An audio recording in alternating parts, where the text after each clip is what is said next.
Swearing, no swearing? What's Oh, your... well, technically, because Hmm. it's live and we're grown-ups, it's Hmm. whatever you feel comfortable Okay. with saying.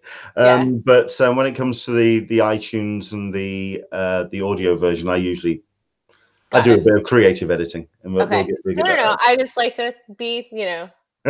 you know your audience better than I do. So Yeah, I trust them implicitly. They're grown-ups. They know what they're doing. So there we go.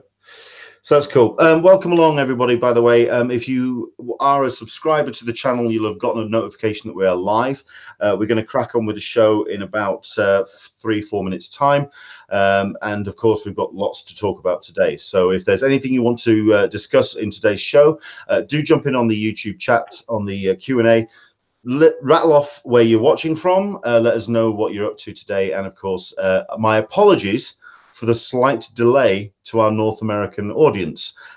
Yeah, I only found out that you guys had your clocks changed about 20 minutes, half an hour ago.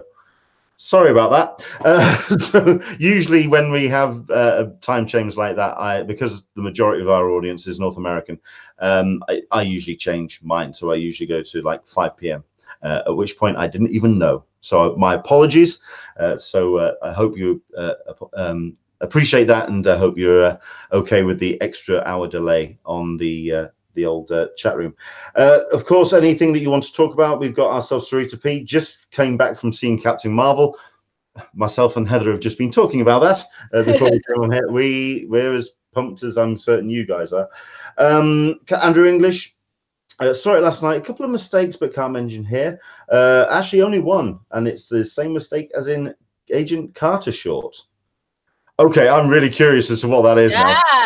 I want to know what he's on about. Yeah, let us know that. s06e21. Yes, I have a few questions myself about the continuity. Okay, no, I think I know where you're going from. Yeah. There's some stuff. There are some bits and pieces in Captain Marvel which I've got to watch again just Mhm. to kind of get my head around the continuity. But I think on the whole, I mean, I put it up with certainly the first Guardians, Yeah. with Doctor Strange, and with First Avenger as well. It sits in that box as very much the forming and the creation of a hero. So Yeah. I'm going to do a spoiler-free full thing on that at the end of the show. So we'll get into that. What else have we got? We've got Super Catch It. Good afternoon, everyone. Was everyone else here an hour ago, or just me? Stupid daylight saver time. Yes, again, my apologies for that. That's entirely on me. Sorry. Right. Also, just to let you know, we are still looking for your support when it comes to our Patreon account. That's patreon.com/Englishman SDCC. I've just come back from Brighton, the International Comics Expo down there, which was held on Saturday, throughout the day of Saturday. I was the panel host for a number of panels, including a 2000 AD past, present, and future panel, which was a lot of fun. Kind of dished the dirt on a number of the editors at 2000 AD. We got into a great chat with Jessica Martin, who filled in for Ram V, who unfortunately wasn't unable to make it to Brighton. And then I wrapped up the day with a great chat with Rachel Smith. If you've not checked out Rachel Smith's books, I would heartily recommend it. They're very personal. They are full of characters which are full of truth and warmth and life. And she is a truly talented comics creator, and I would heartily recommend checking out her work. But those panels I have recorded, one or two of them I've got on video as well, and I'll be posting them on the Patreon in the next couple of days. I'll be making them a little bit more available to the wider world over the next 3-4 weeks. But for now, if you are a Patreon supporter, you get to see them first. So that's our panels that I recorded at ICE yesterday. I'm also going to hopefully try and get down to Birmingham for the MCM show next week. I'll be recording a number of the interviews and panels down there as well. So hopefully you can see them on the Patreon next week. So that's what we've got coming up in the next couple of weeks. I know that you guys in North America have got a fair number of conventions lined up. So you've got Emerald City next week, and then I think it's WonderCon the week after. So plenty to keep you occupied. We are hopefully going to be having a live report from Emerald City next week. Dan Berry and Sam Beard are going to be wandering around with their cameras, and hopefully we'll get to see some of the floor. So that's I'm looking forward to next week as well. Right, so it's the top of the hour, so let's dive in. Welcome to Talkin Con, a cup of tea with an Englishman in San Diego. My name's Leonard Sultana, and each and every Sunday we talk cons, con culture, and all the stuff and nonsense that you can see at these amazing events that we go and worship the fandoms that we adore. We are very lucky that we get the chance to speak to some great guests who attend these shows, bring content to these shows, and this week we've got ourselves someone I'm thrilled to talk to. We've got Heather Antos who's joined us. Hello, Heather. How are you? I'm good. How are you doing? Surviving. I think we talked about fraying at the edges. I think we talked about this just before we came on air. You and yeah. Mother Nature herself. Yeah, tell me about it. It's we're both kind of getting our head around what this day is all about. But we're there. We're there. I think first things first, for those people who aren't familiar with your work, because you are very much one of those people, those names that appears on the first couple of pages of a comic, not necessarily in the kind of the artist writers kind of section.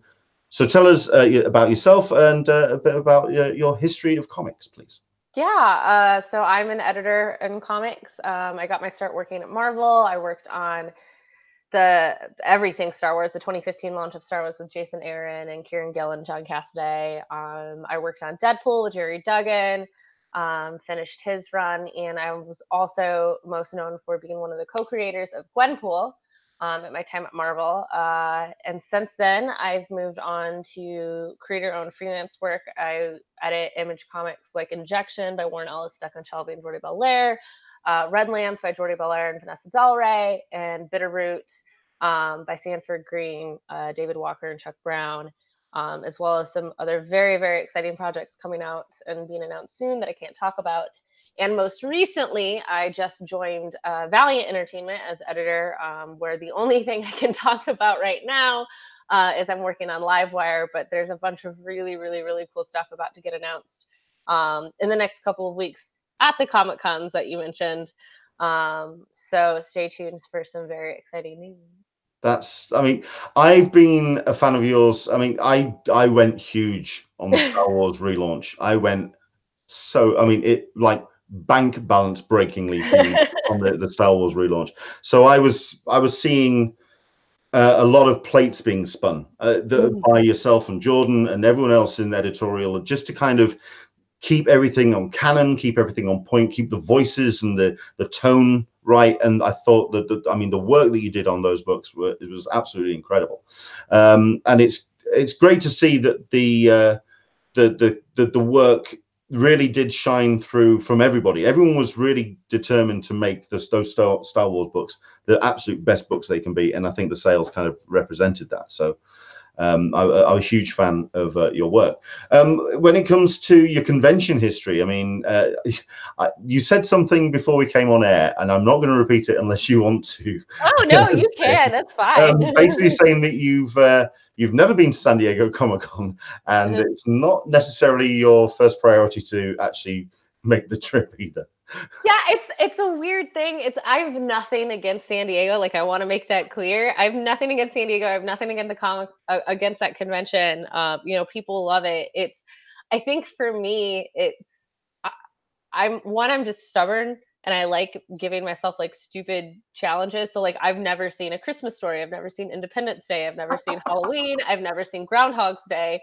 And so I've just kind of made it like I want to go through life having never seen these films. And so for me, it's kind of like, can I go through a comics career and never go to San Diego? Like, it's almost like just out of sheer principle now. No, it's 100% what it is. There's no practical, logical reason. It's purely because I've gotten this far, haven't I? So I don't know. I'm weird, but Not at all. I think out of all the excuses of not going to San Diego Comic-Con or to do something, out of principle is always the best one. I have no problem with that whatsoever. Fantastic. So what conventions are you familiar with? I mean, in terms of attending, did you go to conventions as a fan, or have you only ever been to conventions in a work capacity?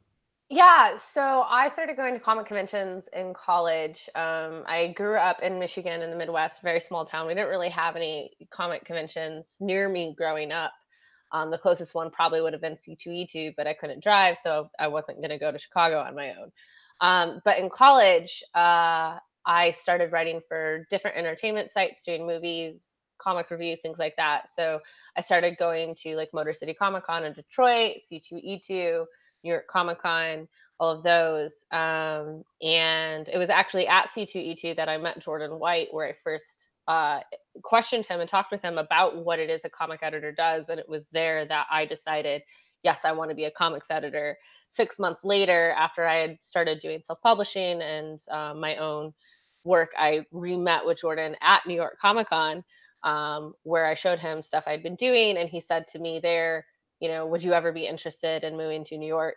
And so since then, I've been attending them professionally. That's a thing. That's a story and a half. That's, I mean, Yeah. within 8 months, 12 months to make that transition. That's fantastic. Yeah. So, I mean, when it came to your fandoms as well, what were you attending? Were you attending the shows for comics? Yes. I mean, did your fandom stretch to other interests as well, or was it purely the comics that you were going to see? I mean, it was truly for the comics and the comics creators, specifically the comics creators. I've always been a huge fan of how things get made, learning all the gears that make the machine run. And one of my favorite things when I wrote for the website Geek Legacy is I had my own column there called Under the Radar, where I would find indie and self-published comics creators and really do a deep dive into their work. And like they're the next. Like I interviewed Steve Orlando before he was writing Batman stuff, and Max Visaggio before she was doing everything with Kim and Kim and all her DC Marvel. And so that was always a lot of fun to me, is talk to the creators about why they create and why comics specifically, because I think everyone has such a unique story into that. So that's what made me excited about Comic-Con. But I mean, like, anyone who knows me, anyone who follows my work knows I'm a huge, huge, huge Star Wars fan. So that's like first and foremost. Dream come true. Oh, for sure. So I love seeing all the different art and the different cosplay and things like that. Cool. I think for someone who has started in an area of journalism and speaking to creators in an interview capacity like you did for those sites, I think that allows a natural transition into editing, because it is all about relationships and kind of nurturing and finding out that rhythm between two people. Would you say the biggest lesson that you learned once you'd kind of got your foot in the door when Jordan invited you to Marvel? What was the learning curve for yourself? I think the biggest learning curve, and I don't know if it was learning curve is necessarily the right phrase, but I think one of the biggest hurdles for any editor is to understand that you can't treat every book and every single creator the exact same way. Everyone, especially creatives, everyone creates differently. Everyone's process is so different, and trying to come up with like a specific structure that every book is going to get made in this exact same way, like you're not going to get quality work out of that. Jason Aaron works a specific way, but Kieran Gillen creates a specific way. Warren Ellis creates a specific way. And so it is up to me as the team leader, essentially, to adapt my work style to best suit theirs, so that all they have to worry about is writing the best script that they can. All the artist has to worry about is drawing the best that they can, coloring the best, lettering the best. And I will deal and handle all the other bullshit. So they don't have to. That's my job as an editor, is to create the best environment for the creator to create the best product they can. And that's different from book to book, from publisher to publisher, from script to script. So, I mean, that must really have helped you as well when you moved to Valiant, because we are talking about a publisher which tries to keep everything as well under the same umbrella. It's the Valiant universe, and they've got so many disparate characters and so many different voices within the books as well, and so many different styles that the books take, and yet they are trying to keep them as one unified universe. Was that something that appealed to you when Valiant approached you? Oh, 100%. And I think the biggest appeal for me with Valiant is the fact that they're still so young. You know, Marvel is fun and rewarding and humbling as it is to work on these beloved characters that have been around for, 50, 75 years. Um, at the end of the day, you still got to put the toy in the box. There's not a, like, Captain America is still going to be the good guy at the end of the day, and we know that, and there's a comfort to that, which is why we love those characters, is we know exactly what it is we're getting ourselves into. But the fun thing with Valiant is because they've only been around for just a couple of decades, there's still so much left to explore with these characters. There's still so much to be defined, that we haven't seen, and situations that we've never seen any of these characters in. And so to be a part of something where you can, you know, Be be a part part of of a that. formative, Exactly. yeah. Like, it's so cool. And I got a taste of that obviously with Gwenpool, when, Gwenpool and Dr. Aphra, when I helped create them with Marvel. And, that's what's so fun. And that's what I really like doing. And so to get to be doing that right now and establish new characters in an already pre-established universe, with Valiant is super cool. Fantastic. Don't forget, everybody, if you are wanting to put questions to Heather, do let me know. Get them into the chat room, and we'll get them to her, and we'll run those through. I do also want to say hello to Sarita P as well, for the introduction that we actually to allow us to get started with this. Okay, so Valiant are coming to Emerald City. And like you say, you've got one book that you can kind of talk about, which is Livewire, which I mean, I've been following the development of the book quite as close as I possibly can. But like I say, there's how much content is Valiant bringing? Are they announcing at Emerald, or is it something that's still going to be kind of a little bit vague? No, there's a really big announcement dropping this week. A really big announcement dropping this week at Emerald. So that's all I can say. But Be at the panel. yeah, be at the panel. I'm sure people will be tweeting it right afterwards. But you know, I don't know how much I can even say here, but there's big stuff, new stuff happening, new faces, and it's stuff that I think people are going to be very excited about on all fronts. I was going to say, I was going to try and tease a little bit out of you. Is it something to do with an established character, or are we seeing some new faces come to the Valiant universe? Yes. Thank you very much indeed. There you go. That's how you ask a question, by the way. When it comes to interviews and panels, you always give them the chance to say yes or no. Yeah. Bravo, Leonard. There we go. With yourself, have you been to Emerald before? Is it something that you're familiar with? Do you know the lay of the land? I've never been to Emerald City before, and I've been dying to go to the show for years. Like, I love Seattle. I've heard amazing things about this show. And actually 4 years ago, 5 years ago, a while ago, I had plans to go. Like, I had my passes, I had my tickets, I had everything. And then Marvel hired me, and I had to drop 10 grand in a month to move from the Midwest to New York City. And I was like, I can't go to the show now.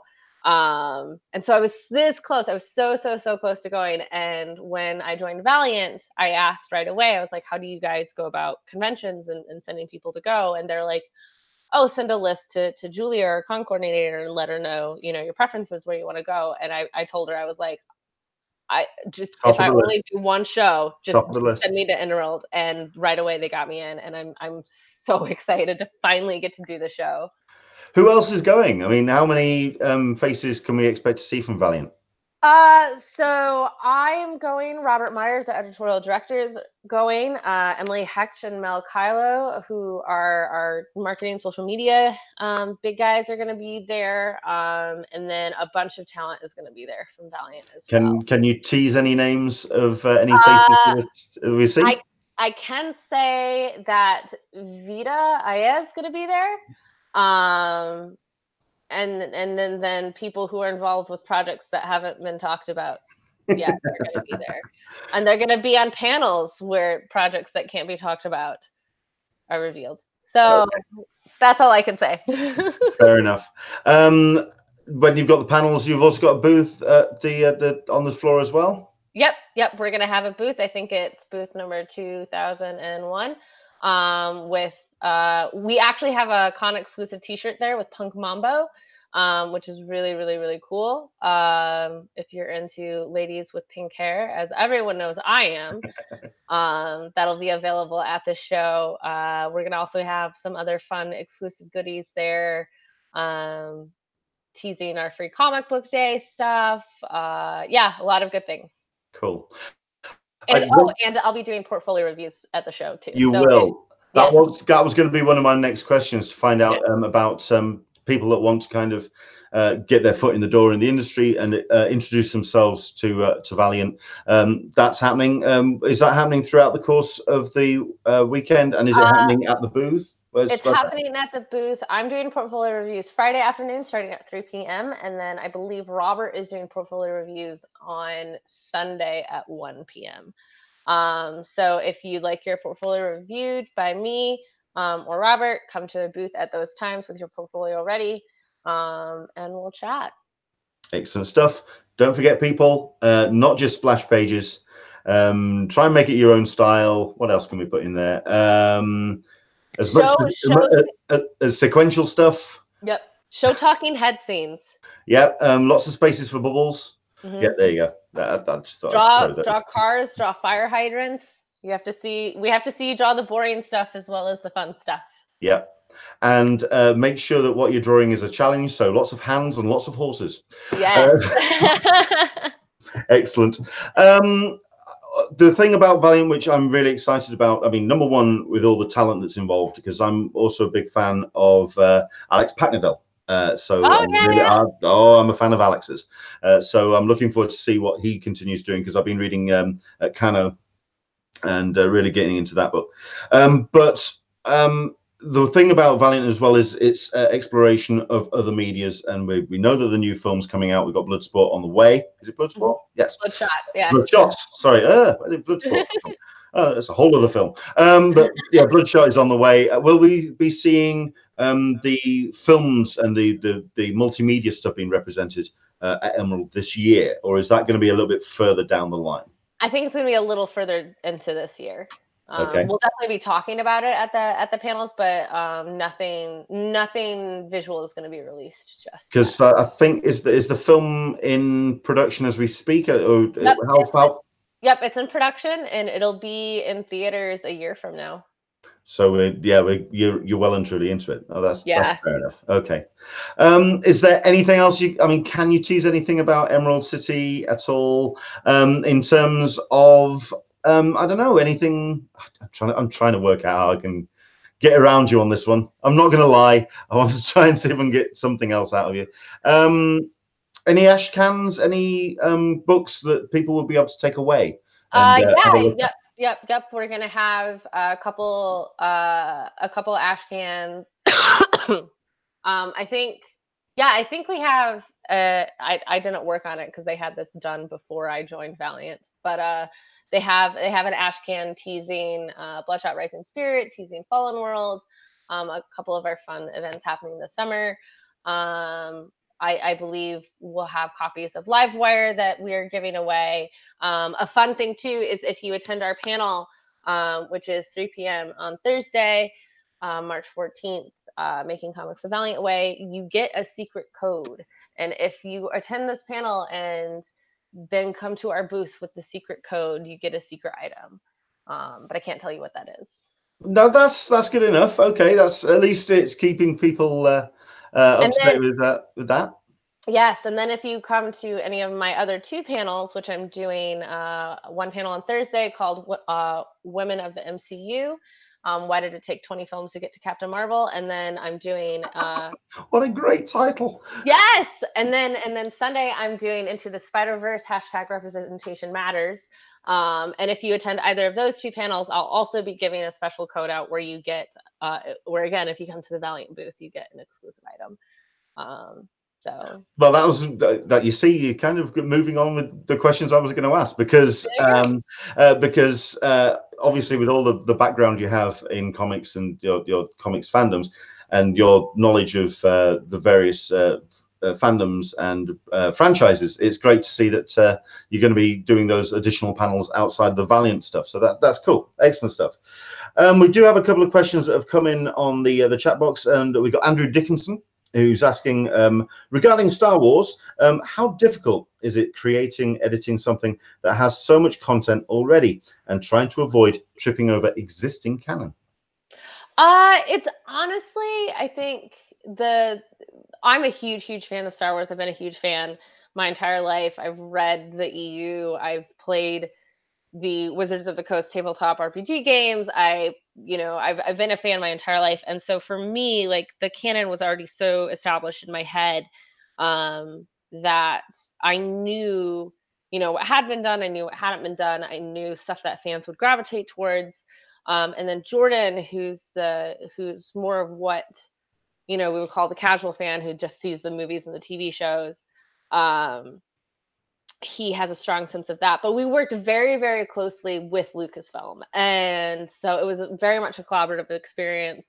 Anytime we had an idea, we would hop on the phone with Story Group and hash things out there, and the creators would be very much involved. So we knew very much what was going on behind the scenes at Lucasfilm. Getting to read manuscripts and scripts and seeing sneak peeks of things well ahead of time, so we can best coordinate. We would coordinate with Del Rey, we would coordinate with Disney, we would coordinate with EA and all the video game people. So everyone was a team. And that's what made it so much easier, is because we're all on the same side. We're all here because we love Star Wars. And so we all want to make a great product that way. Yes, occasionally someone will come up with an idea that, like, yes, they're doing an episode of Rebels that's a little too close to this, so we have to change it. And of course, those times are going to be a little bit more frustrating. But that's content creation. That's just kind of how it happens. You gotta, so long as you're confident in the theme of your story, there's always a different story mechanic in order to get that theme across. It's just coming up with, a different action beat or something, or a different environment, or a different, character to be involved in the scene. I'm not going to say disappointing, although I'm going to stick with that word because it still kind of sits. How disappointing was it when you were involved in the creation of really strong canon within the comics, and we were kind of promised that this was going to really exist in the Star Wars universe and that we could see them then develop into the actual films and whatever. For example, Shattered Empire. Mm-hmm. I was waiting for the tree. I was waiting for the Force tree. I was waiting for it. And we kind of saw a Force tree, but not quite in Last Jedi. And there's these incredible characters like Sana, like the droids, like Dr. Aphra, to not then have them used in the films and still kept in the pages of the books. How frustrating was that? I mean, who's to say there aren't already plans? There's a lot of moving parts, so I can neither confirm nor deny anything, but there's, as like Afra's getting action figures now, and multiple action figures, and she's appearing in the video games, the mobile games. So is Sana, so is Yvonne, so is all the other characters, and it took how long to get Thrawn to appear in Rebels, right? Like, but he's been around for 30 years. So never say never.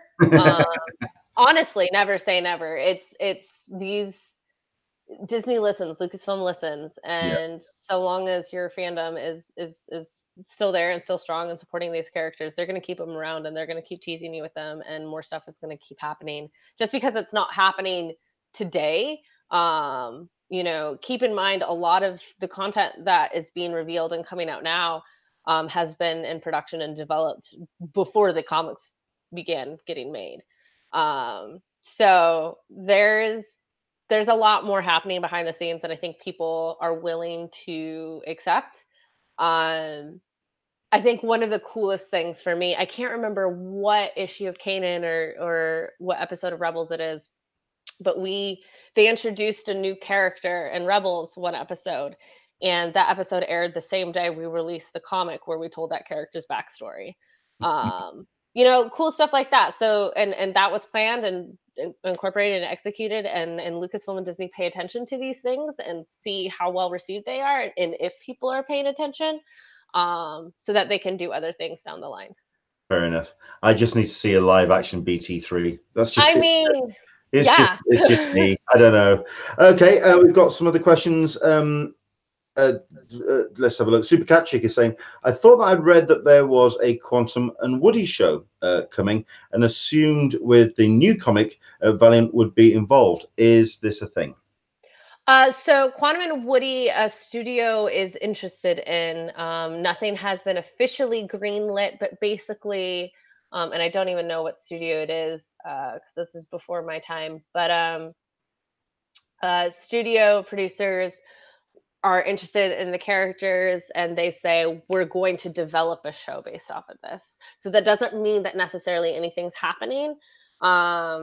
It's basically it's kind of like X, Y, and Z bought the rights to do this TV show. And that's what it is. They bought the rights to do this TV show. They're developing the concept. Once the concept gets developed, they then have to shoot a pilot. The pilot has to get in front of the studio for the studio to say, yes, we like this. Now a show is going to happen. So it's still in the baby stages of development. But how rad would a Quantum and Woody show be? I can imagine with Valiant, it's very much a case of still in that ballpark of like you say, licensing out the characters to other third-party producers rather than producing them in-house. I mean, I'm guessing that's still quite some way away before Valiant. You see Valiant Entertainment kind of. For sure. Yeah. I mean, presenting it. It's kind of like think of Spider-Man with Sony, right? Like, I mean, Spider-Man was in development for how long? It was originally, oh gosh, it was originally, wasn't it Michael Bay originally or something? Yeah. It wasn't Sam Raimi. It was like Michael Bay, and it was some other actor for years. Since like 92, 93 or something like that. And Michael Bay, and I think also wasn't James Cameron involved at some point? There's somewhere down the line. I think James Cameron was involved down the line too. Yeah, you're right. And I can't remember who the actor was, but Nicolas Cage. No, that was Superman and Tim Burton. yeah, come on, he's been cast in every superhero. I'm sure he's got tattoo space for something. Somewhere. But anyway. Yeah, so it's kind of like that. It's in this development stage, and that's the longest process. So I think honestly, a lot is probably relying on the Bloodshot film and how the Bloodshot film does, because like Harbinger is also being developed as well. I think they talked about a Faith film is being developed. Quantum and Woody TV show. So a lot of things are like being developed. Do you have any particular favorites from the Valiant universe that you like playing in the sandbox?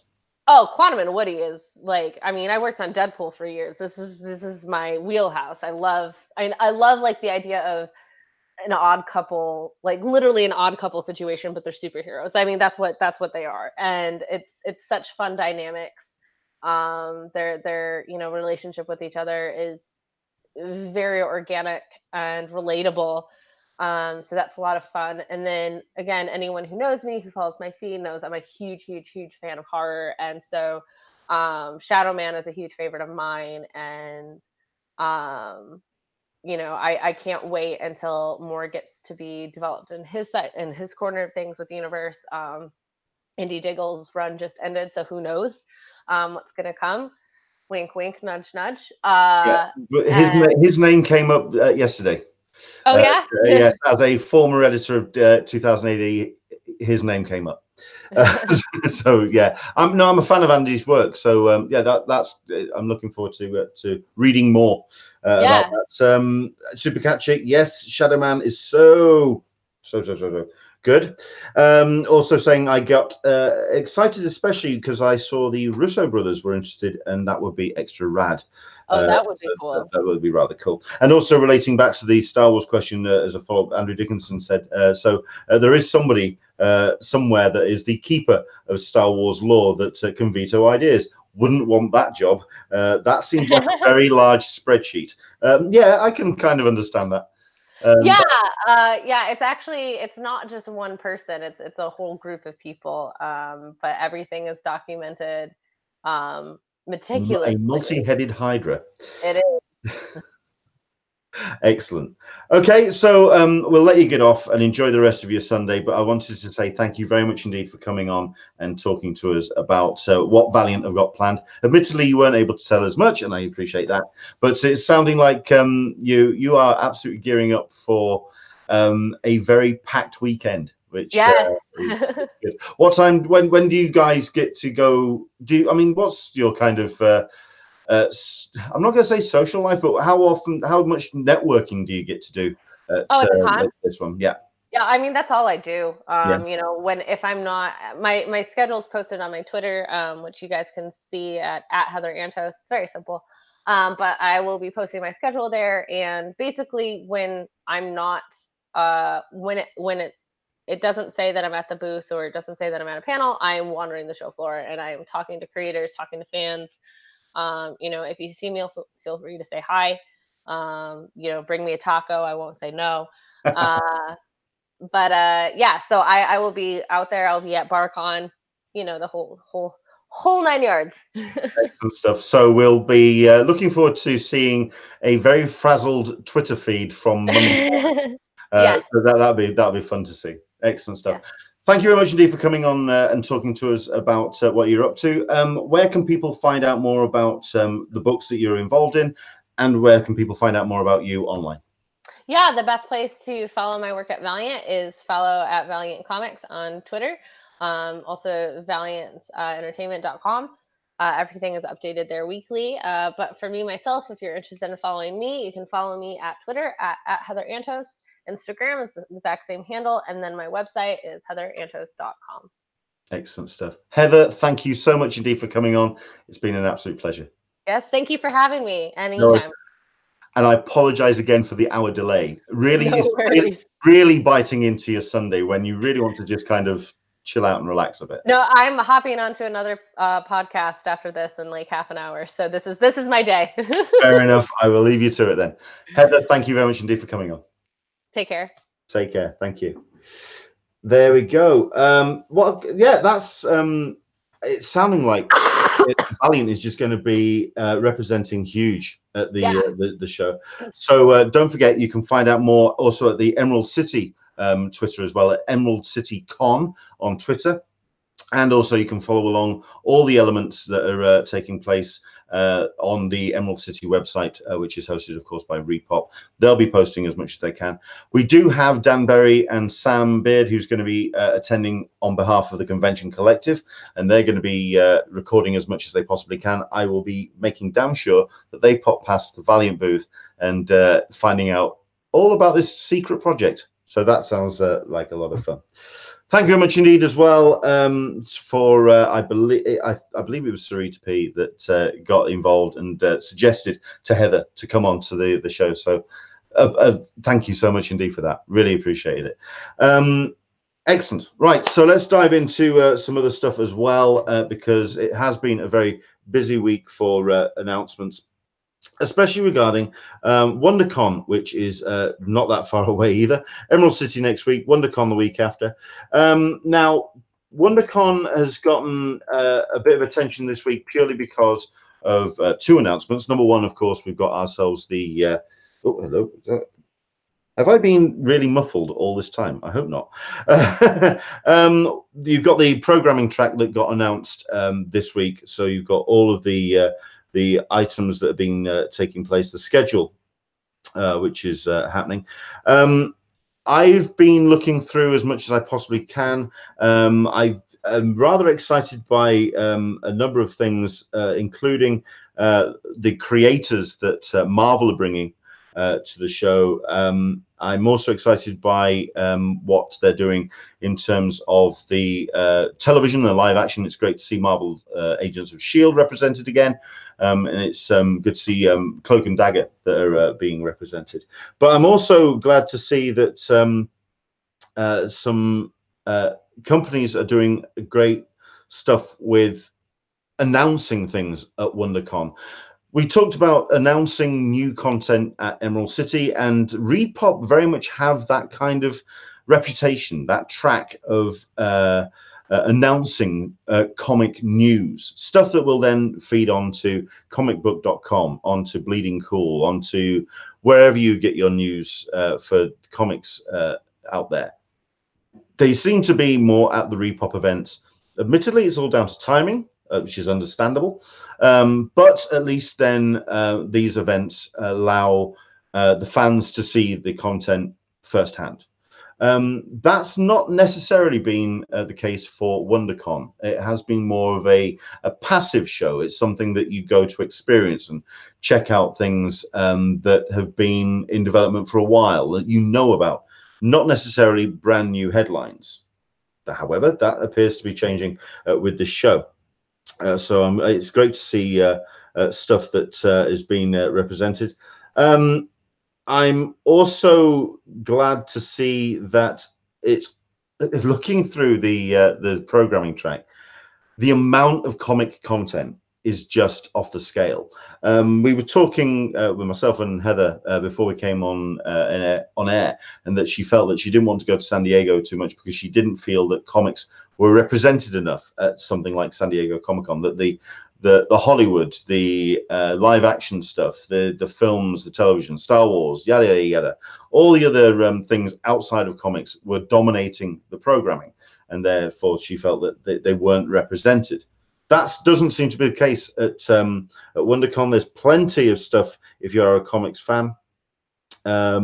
Also interested to see, I want to get some people's perspective to Geek and Sundry, who are representing at the convention, considering that they have lost their biggest property. At the end of the day, Critical Role is a monster, and it has outgrown the lab which it was developed at Geek and Sundry. So I'm curious to see how Geek and Sundry are going to move forward once now that has happened. So really curious to go on with that. Lots of great spotlight panels as well. If you are heading to WonderCon, please do let us know. What else we got? Super Catchic. Everyone is all excited about WonderCon, and I'm over here like, yay, Planet Comic Con. I got to get you guys to Kansas City. I would love to. What you've told us about Planet Comic Con, I'm absolutely jazzed about it. And if you can take as many pictures as you possibly can, we'll gladly stick up a gallery up on the website. So no, any spotlight we can put on Planet Comic Con, we'd love to have. Andrew Dickinson, one of the first panels is Now is the Time to Read Valiant. They are coming out of the gate nice and strong for the week. So there we go. Let's have a look at this. Karma Savage. Not booked anything for WonderCon. Still waiting for my passport. Whoa. Okay. Karma Savage. The laugh I gave was to Andrew Dickinson. I triple check dates during after plane ticket transactions. Yeah, I can kind of understand that. Yes. I mean, I know Andrew Dickinson's a huge fan of Critical Role, but also a big fan of Geek and Sundry. So it's he'll understand more than most about that kind of relationship. At the end of the day, Critical Role has raised, was it 6.85 million on Kickstarter for its animated series. That's an incredible achievement for any property.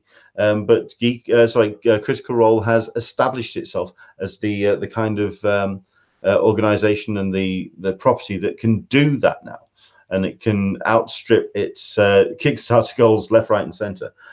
But I'm very much curious as to where that leaves Geek and Sundry. At the end of the day, I suspect that Alpha is, I believe, dead in the water. Let me know, Andrew. I was under the impression that that's pretty much now shuttered, purely because I appreciate that people will pay a subscription method, but I think they would prefer to do it like Twitch, as a kind of donation that they feel that they are investing in rather than buying a product, if that makes sense. If that makes sense.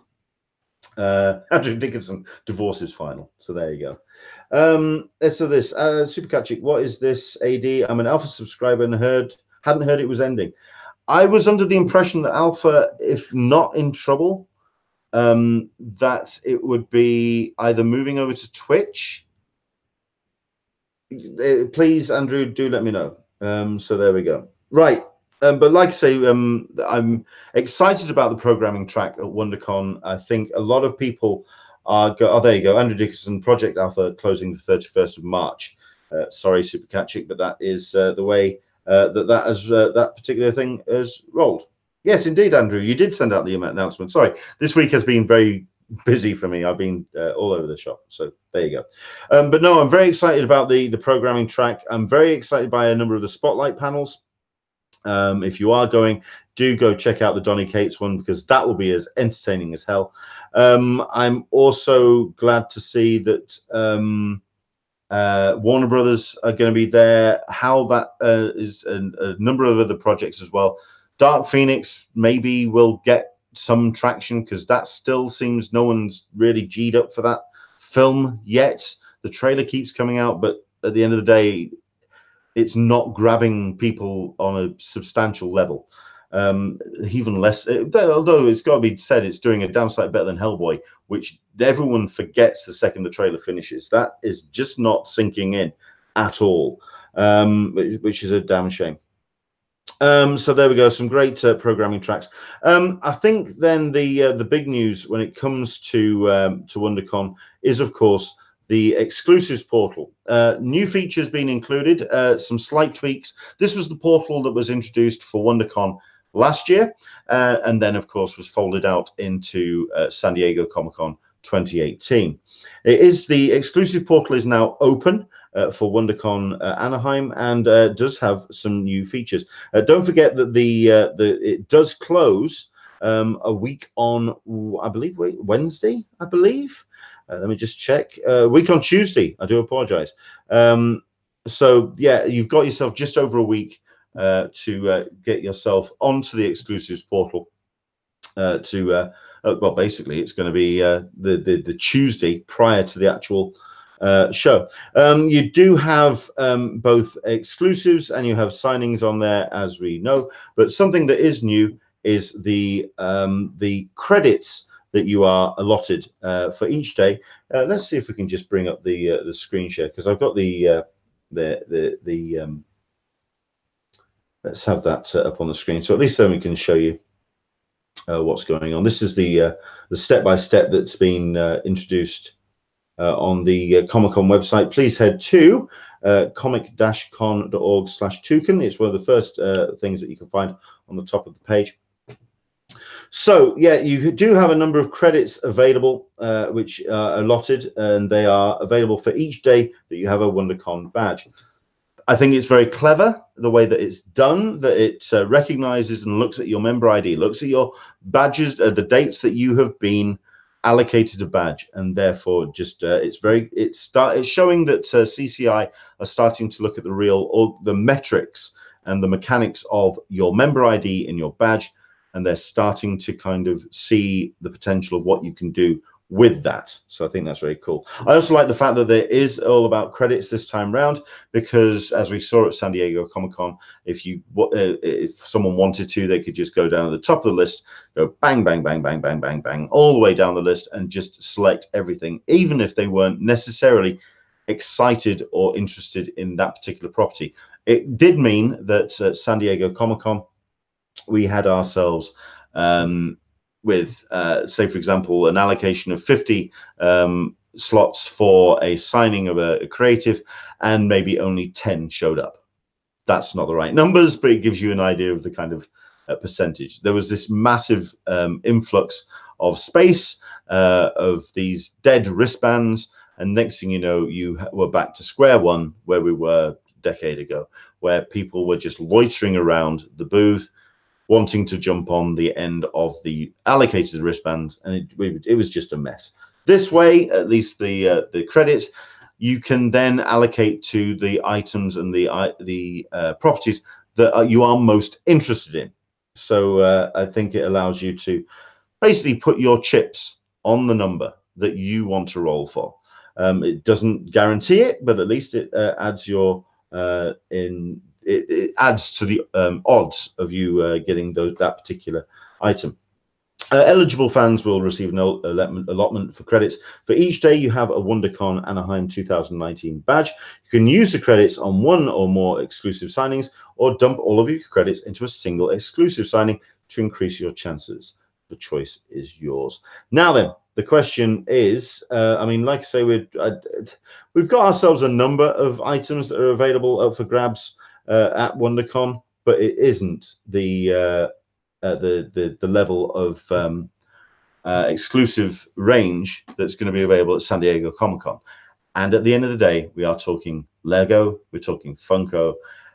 This is going to be interesting at San Diego. I think, let's have a look at this. Oh, that's relating to something else. We'll come back to it. It is a case of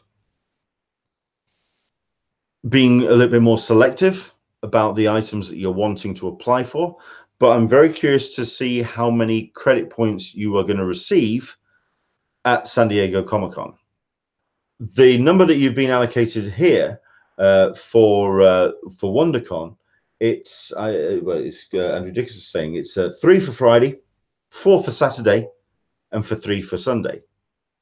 If that's all you get allocated for the amount of content that is available at San Diego Comic-Con, I think a lot of people are going to be very disappointed, because they don't just want to get the one thing. They want to get a range of things. They want a wide breadth of content. That's the reason why we go to San Diego Comic-Con, because there is so much to see and do, and also so much to get in terms of an exclusives.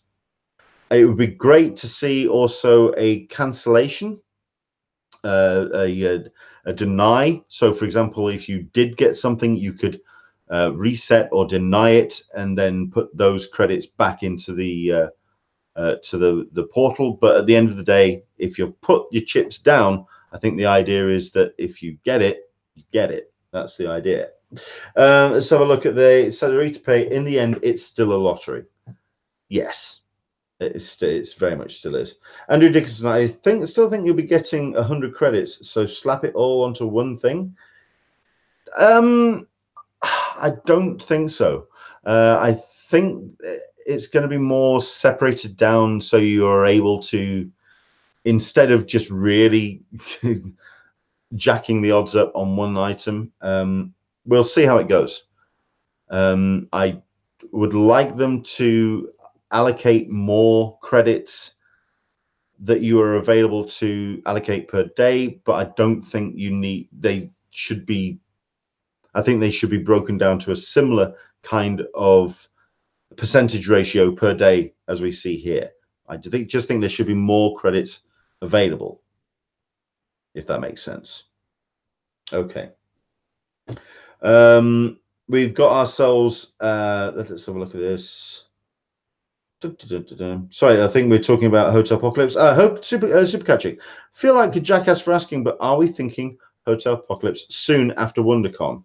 Andrew Dickinson reminds us that last year's hotels, when the Wednesday after WonderCon, 4th of April, quite right, everyone was coming back, and everyone was thinking we were going to be seeing Hotel Apocalypse maybe a week further down the line. Let the aftermath and the dust settle on WonderCon. But I suspect, like we saw last year, once WonderCon is up and running, it's its own animal, and once the gates shut, it's very much almost tidies itself up. That there's no real aftermath to these events once it's done and dusted. That's down to us. It's down to what we feel is the fallout of a show. But in terms of the mechanics of a convention, it's done while it's actually happening, if that makes sense.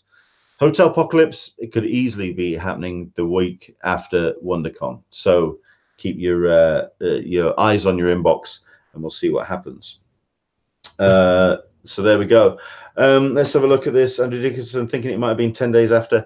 I believe it was very short after WonderCon. It did take place very, very quickly indeed. Right, so there we go. That's where we are with that. With 10 minutes left, let's do a couple of things. A quick review of the ICE International Comics Expo, which took place in Birmingham, which I was invited along to panel host.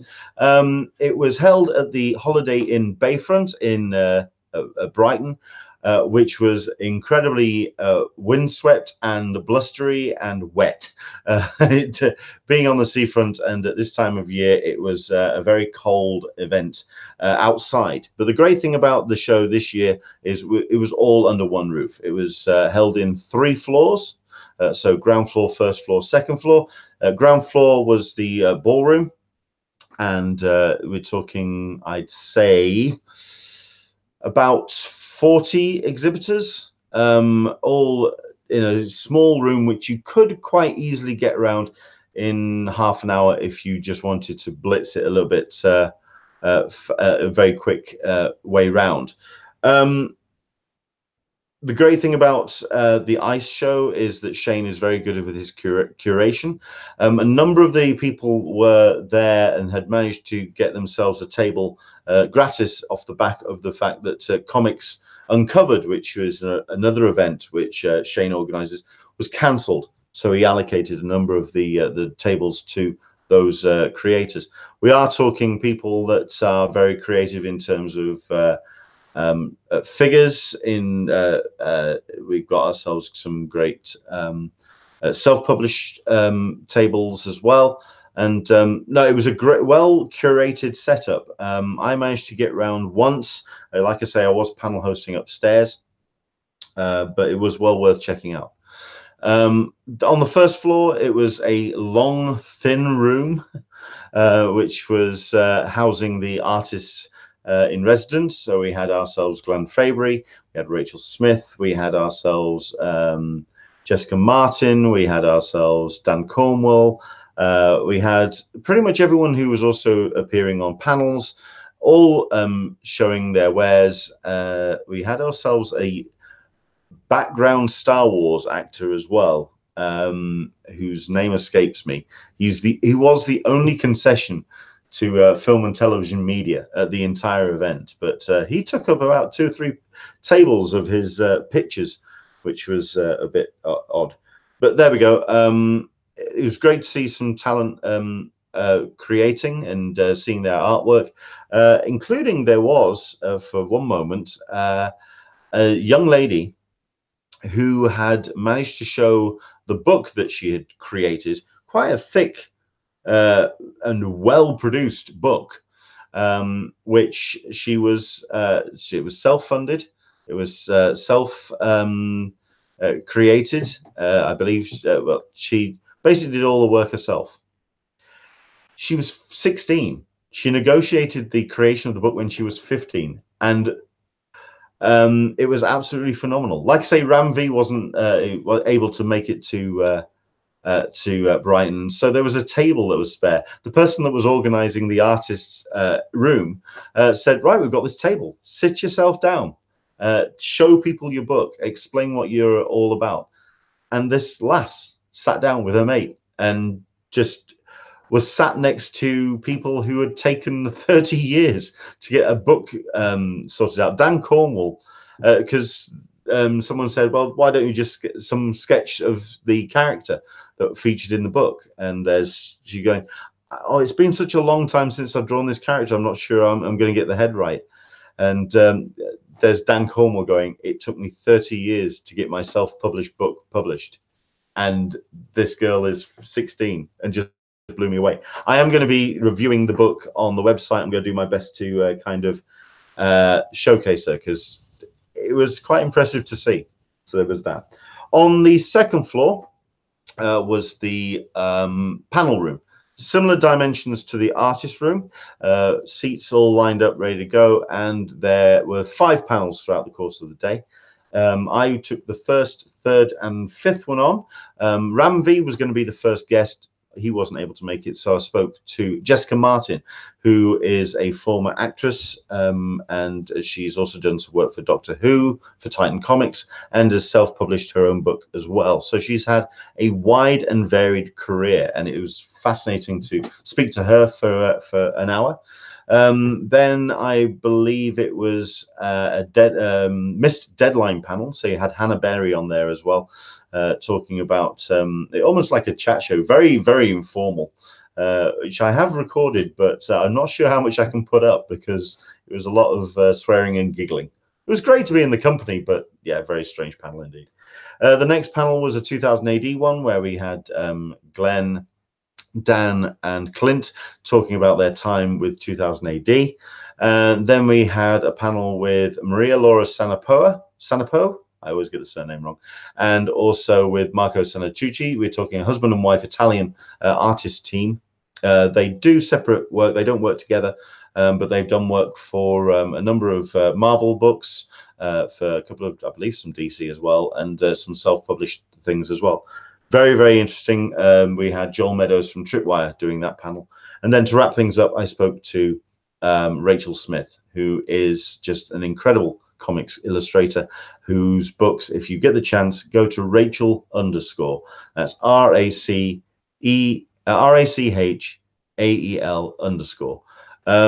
Her characters are real, raw, honest, self-aware, but they recognize they have problems, and that these are problems that they not necessarily can fix, but in talking about them, they kind of, there's a catharsis there. It's bold stuff, and I would heartily recommend checking it out.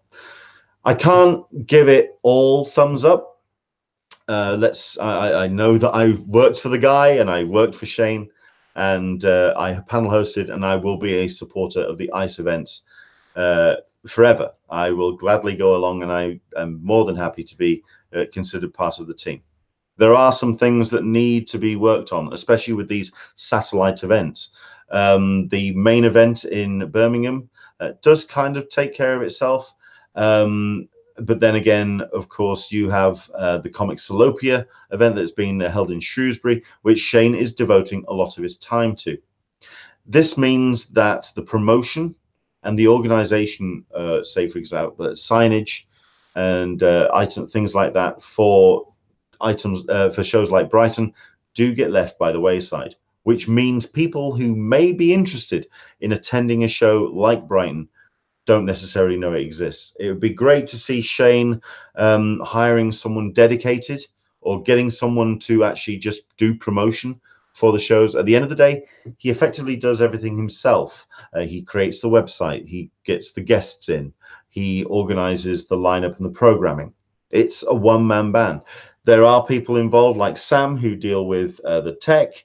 There's also people who deal with the artist room and make sure that everyone's looked after there.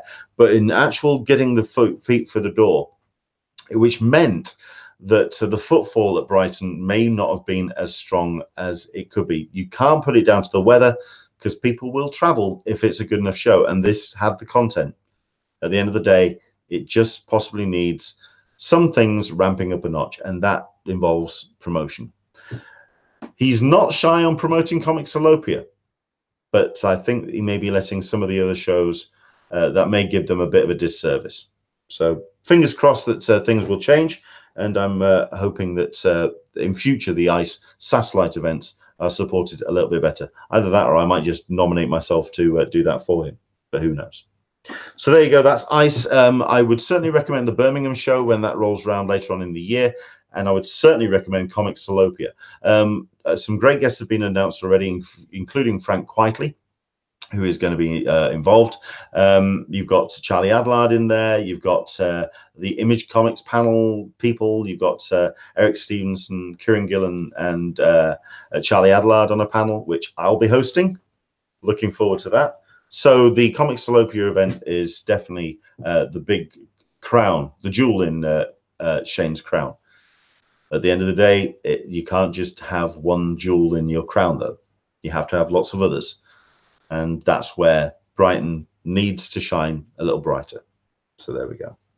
And last but not least, just to wrap things up, well, let's just go through a couple of the things that are taking place on our chat room. Let's see. We've got Andrew English talking about Arrow, finishing with the 10-episode season 8. Yes, I, along with everyone else, I think, saw Stephen Amell's social media post. He's gutted, as you can imagine. But I feel that there is a natural end. 8 seasons. That's not too shabby. That's a hell of a run. I mean, okay, we're not talking supernatural numbers, but Supernatural is a monster to itself. I am curious to see where they wrap things up, and whether the choice of a 10-episode run is down to the studio or down to the actual storytellers, the producers, the showrunners. Because if it's the showrunners, that means they have a definite idea of how they want to wrap up the season and how much they want to throw into that season and really make it as strong as it possibly can be. So yeah, it's a bold thing. Andrew Dickinson, the Rookie, which is Nathan Fillion's show, gets a UK showing on the 21st of March after being very prominent at SDCC. In fact, I think you might find that's a little bit sooner than that, possibly. I might have to check.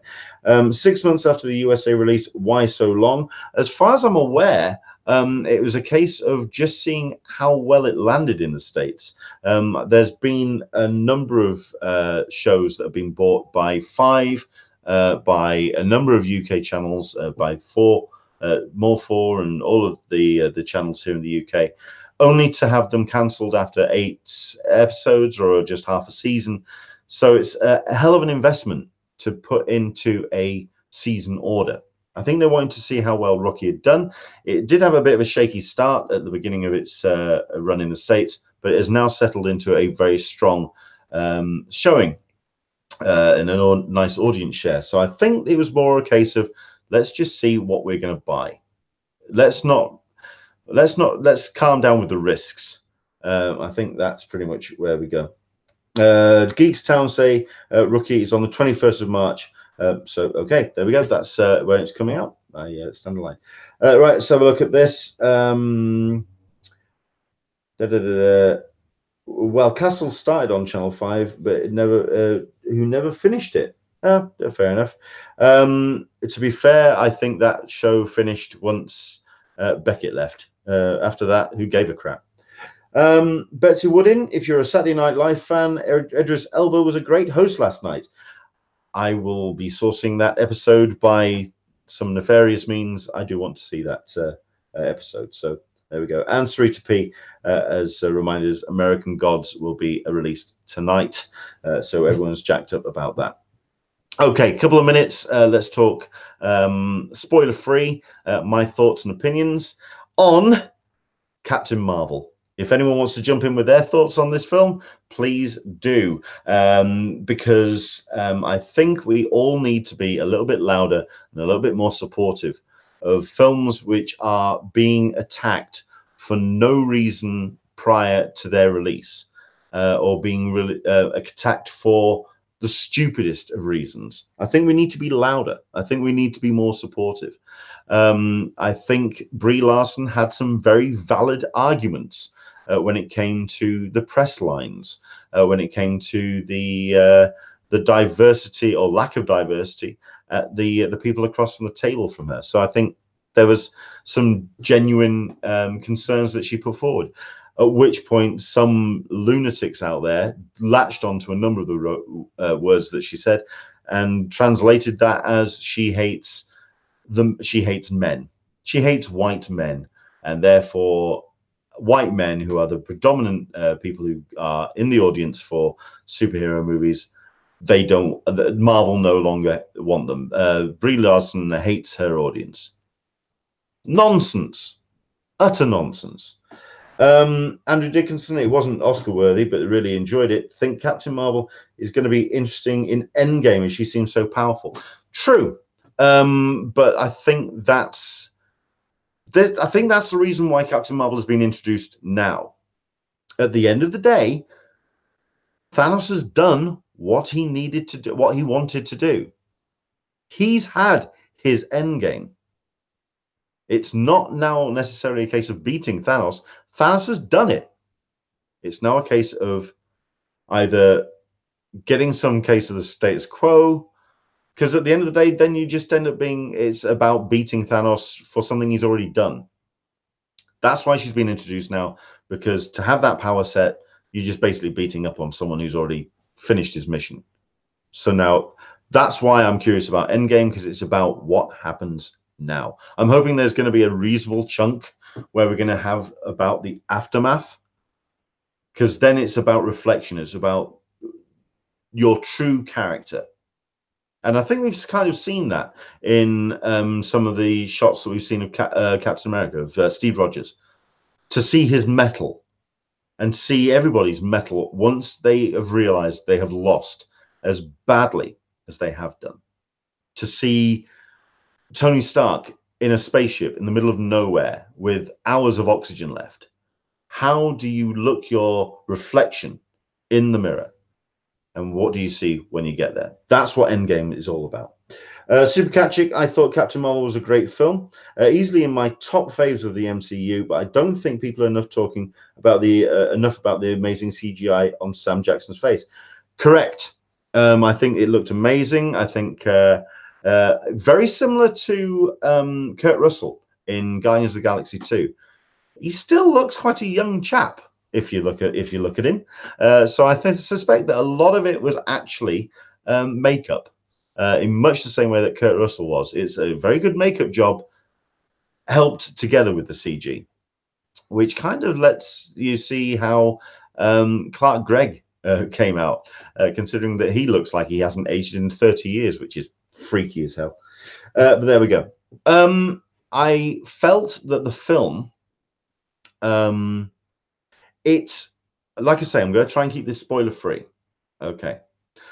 I felt that the film as a whole, for the message that it was trying to put forward, the only argument that the trolls had was that this film had a feminist agenda. And it did. And I have no problem with that. It's a film which stands up and says, be proud, be all you can be. And I think it's an important film for girls to go and see, because there's a line in there where a young character says, well, maybe I can build a spaceship. And everyone turns around and goes, yes, maybe you will. That's affirming stuff. And I think it's a great film for young girls to go and see, because it gives them that goal, that drive. And I think it's a great film for boys to see, because it lets them recognize that women can be strong too. And I have no problem with that whatsoever. Caroline turned around and said, this is the film. This is the superhero I wanted when I was 14. That's amazing. I think it was incredibly well made. I think there are some moments that lag a little bit, but I think that's just more the filmmakers not having the pedigree of making big movies. These are independent filmmakers that have been given this project, and they've run with it, and they've run with it very, very well. There's some sections where some dialogue, it just kind of feels like it hits some treacle, but thankfully when it takes off huge. Some great humor moments in it, some great twists, especially about some very big characters, which, if you are a long-time comics fan, really does kind of shake you up a little bit, but it works. So I think it's very, very good. Betsy Wooden, I loved it. My 21-year-old son did not want to see it. His loss. Wow. Okay. I think that needs. That's a shame. That's a shame that someone is so set in their ways at that age. I think we should all be a little bit more open-minded, and there are certain groups on social media that need to be a bit more open-minded. The whole idea of dumping on a film before even seeing it is an alien concept to me. I don't get it at all. Don't understand. Karma Savage, I've got a very huge DC fanboy Facebook friend that loves to share any and all Marvel bad reviews. He hasn't even seen Captain Marvel. So I blasted my Facebook page with Captain Marvel A+ review for the DC fanboy friend, but I give it a solid B for good work with telling an origin story and 1995. Yeah, I'll go with a B. I'd certainly put it in the same box as Captain America First Avenger. Which isn't the best Captain America film, but it's the best origin story.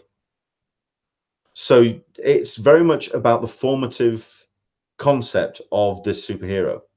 It's not going to be the best Captain Marvel movie. That's down the line. But it's the best, it's in the origin sense. So I put it in the same box as Doctor Strange, certainly for the cosmic stuff. No, I'd say Guardians of the Galaxy #1 for the cosmic stuff. Also for the soundtrack as well, which rocks, by the way. There was someone, I don't think he's watching today, but there was suddenly, I think he's been on the Hangout. He's a friend of numerous people watching. I'm not going to say his name because he turned around and said that he felt that while he enjoyed the film, he felt that some of the soundtrack took him out of the moment. And all I can think of now is, did you feel the same when AC/DC kicked in? And did you feel the same when Led Zeppelin kicked in on Ragnarok? If you had no problem with that and then had a problem with this, then maybe some questions need to be asked about that kind of priority. That's a real male gaze thing. So there we go. To this Sarita P, we do have a story for Marvel 2, which is good. Andrew Dickinson, the complaints about the storyline are a bit off. Black Panther wasn't too great in that respect either. True. I think it's as strong as Black Panther, personally, but that's just me. Betsy Wooding, there are a lot of young white males in the online community that see this as part of a nefarious plot designed to make their lives harder. Good. They do need their lives harder. They need to grow the hell up. Super Cat Chick, people should understand that pro-woman doesn't mean anti-man. We all need to empower one another. Agreed. Absolutely agreed. I don't necessarily feel that that's maybe where this film is heading, because this is very much about girl power. This is about making sure that you know that there's a line in there which it got me the first time I watched it, and it got me the second. I have been fighting all this time with one hand tied behind my back. What happens when I get free? That's potential. That's what this film is all about. It's about potential. And I am down with that. It's absolutely very, very impressive. Go and see it. Go and see it on a big screen. You don't necessarily need to see it in 3D, by the way. There's not so many set pieces designed in the 3D format. It works. I went to see it in IMAX 3D, and it does work. It certainly works, but there's no real kind of depth of field set pieces. Even the end battle or the end fight, which is very bombastic, doesn't necessarily need to be seen in 3D. It just works in any format. I saw it last night in 2D. It's not necessarily that kind of huge scale. It's not about the landscape. It's about that one person. It's about that one person standing up after being constantly knocked down, standing up. So I'm down with that. So there you go. That's my spoiler-free review of Captain Marvel. Do go check it out if you can. That's us. Thank you very much indeed for watching today. Next week we are going to be concentrating on Emerald City. Hopefully we might get something as well from Sarita regarding Planet Comic-Con, which should be cool. But I'm hoping that we're going to get a live report from Dan Berry and Samantha Beard, who are going to be attending at Emerald, and I'm hoping to get another interview lined up as well. Fingers crossed. So there you go. Thanks for watching today. As always, thanks for everyone who jumped in on the Q&A. Thanks to Heather Antos for talking to us about Valiant at Emerald City. I'm looking forward to seeing what the grand revelation is going to be, because I think, like she says, Valiant is a formative company. It's a formative bunch of characters, and it's yet to really take off. And I think the more people see and understand their characters and understand their universe, I think they're really going to, I mean, they sell, the books sell. Now it's a case of getting them into the hands of the wider world. And yeah, looking forward to seeing what the big revelation is. Do support the Hangout, of course, at patreon.com/EnglishmanSTCC. At the moment, we are going to be putting up some bits and pieces from ICE, and also going to be hopefully sharing some stuff from MCM Comic Con, which I'm going to be taking attending next weekend. Might be bringing a live report from that. Who knows? Okay, take care. Enjoy the rest of your week. Enjoy American Gods. That's what I'm going to be looking forward to this evening and tomorrow morning. Yeah. We'll see you next Sunday. From us to you, take care.